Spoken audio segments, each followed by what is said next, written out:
If we can do this, you can do this. And having that community is really important as you build a career in ID. Finding opportunities for mentorship and a sense of belonging is an important part of finding your footing in ID. However, these opportunities don't always come easily. Joining us now to talk about ways to build a community in ID are Radhika, Sheth, and Shreya Doshi.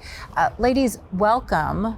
Thank you so much for your time today. Let's go ahead and start with the challenges to finding community as an international medical graduate. I think one of the big challenges for IMGs that are international medical graduates is when they move from another country to the US. It's a big change. It's not just culture shock, even the healthcare system is very different.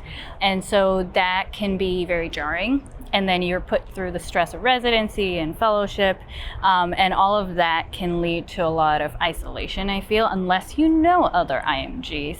And so I thought that it was really important for people to have a way to find each other. We were just talking about how do you build a community around a shared purpose, and I think we both have kind of parallel paths. While Radhika built South Asians in ID, I'm building Sustainabil-ID with Preeti, who's the co-founder for Sustainabil-ID, and we're trying to integrate environmental stewardship into infectious diseases practices. So our pathways are kind of similar, and what we want to tell other international medical graduates is that if we can do this, you can do this, and there's room for everyone. So keep networking, keep building contacts, don't be shy to reach out to anybody, and having that community is really important as you build a career in ID. Well, I'd love to talk more about these groups, and you've already started, so tell us more about the group that you founded. So Sustainabil-ID, as I mentioned, we have about 300 people on our listserv now, and we're really inclusive, open to anybody who wants to help us mitigate the emissions we're creating from our healthcare practices. So we started in August 2023, and it's just developed slowly into this beautiful community of people who all want to do better for the future generations. And especially as a pediatrician, that's something really important to me, the health of the kids. I'm a mom, so I fully understand that. Yeah. That's wonderful. And Radhika? So I started South Asians in ID in 2022 with Priya Nori, who is one of my mentors. And really the goal of the organization was to have a group of people with a shared background, just like the same purpose, and to talk about the challenges we've faced and to find mentors, to collaborate. We are poised to become another one of IDSA Foundation's member interest group, which is, in the last 3 years has been a huge shift, which means people are looking for us. People want something like this. Which is really important. And I'm sure that many people are looking at the work that you've done and they want to replicate it. How can they go about doing so? I think we probably have the same opinion on this. Go out and talk to people. One of the biggest things people need to overcome is that fear of oh, I can't approach this person, or just shoot that text, send that email, because I think once you start talking to people, you'll realize that a lot of people aren't talking about it because even they're feeling the same way, I might be the only one thinking this. And once you actually go and talk to them, you'll realize, oh, there are so many people who think this way, let's get together. And it does become easier.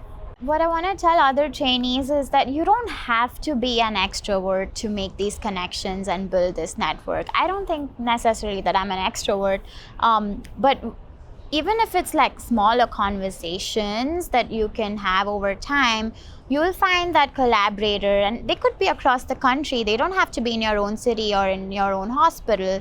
Once you find those collaborators, you can work on something together, then you publish something together, and then you slowly build it over time. How do you feel these initiatives will change things for future generations in this field?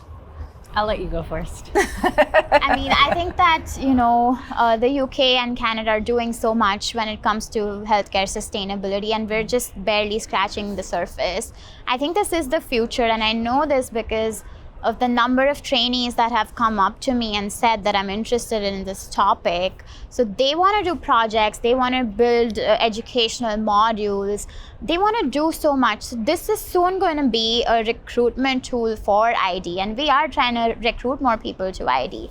I also think that we will have leadership positions where, ID physicians across the country will hopefully get paid to do work in sustainability and be leaders in sustainability. So I think that is going to happen in the next 5 to 10 years, yeah. Gen Z, the younger generation, they're very involved. They want to see change around sustainability and what we're doing. And that's why it's really important to get more trainees to do what Shreya is doing and get involved. And that's going to be actually a great leveraging tool for ID. Yeah. Are you both optimistic for the future? Of course. I try to be. It can be hard, but I try to be. I think what gives me hope every single day is meeting my pediatric patients. And when they have hope and they have that twinkle in their eyes, there's no way that I could not have hope.